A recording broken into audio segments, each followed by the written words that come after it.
Бүлөл айыл аймагындагы фермерлер бир багыттуу иш алып бара баштады. Сандан сапатка өтүү үчүн атайын кооператив түптөшкөн. Курамында фермерлерден тышкары ветеринардык дарыгерлер да кошулган. Алар Алай районунун климатына ыңгайлашкан сүт, эт багытындагы малдарды алууга долбоор даярдашып, чет өлкөдөн алдыртышкан. Рацион боюнча карап баштадык. Биздин шартка негизинде ылайыкташылган.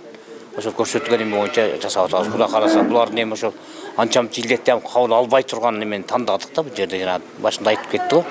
Ошого карап ана жасап атабыз. Ветеринар иш-чараларды мына дезмотторун жасадык, вирус вакцинациясын, регистрацияларын, кулак пиркаларын баягы негизинде учетко алып, кайсы күнү төрөлгөн, кайсы вакцина жазылган, ушул боюнча журналдарды ачабыз. Ошо негизинде иш алып барабыз.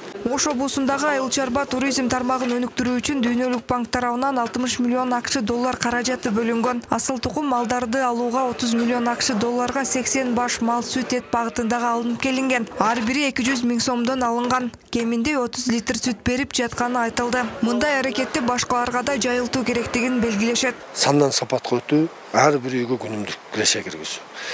Элди журтубузга ушуну үлгү катары көрсөтүп, ушул жерден ушул асыл тукум малдардан алса, мурдагы айдап жүргөн 5-10 үйүбүзгө караганда мындан 2 үй бакса, убакыттан үнөмдөлөт, тоюттан үнөмдөлөт, булар андан ашыкча киреше берет. Регион экономикалык өнүктүрүү долбоорунун алкагында облус аймагында айыл чарбаны дагы да өнүктүрүү аракеттери көрүлүп жатат. Анын бири катары финансылык жардамдан тышкары кооперативдин мүчөлөрүнө тоюттун сапатын жакшыртуу, тагыраагы силос даярдоо технологиясы, финансылык сабаттуулук, бухгалтердик эсептик негиздери, кооперативди башкаруу үйрөтүлдү.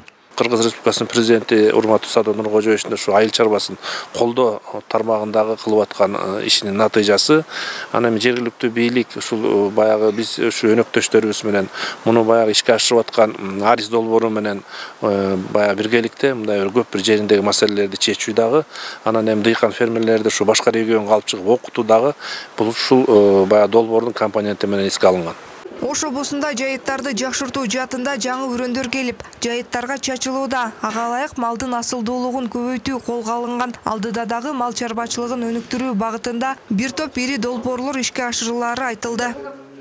Зарина Рахманбердиева, Азам Бузриков, УТРК Ош.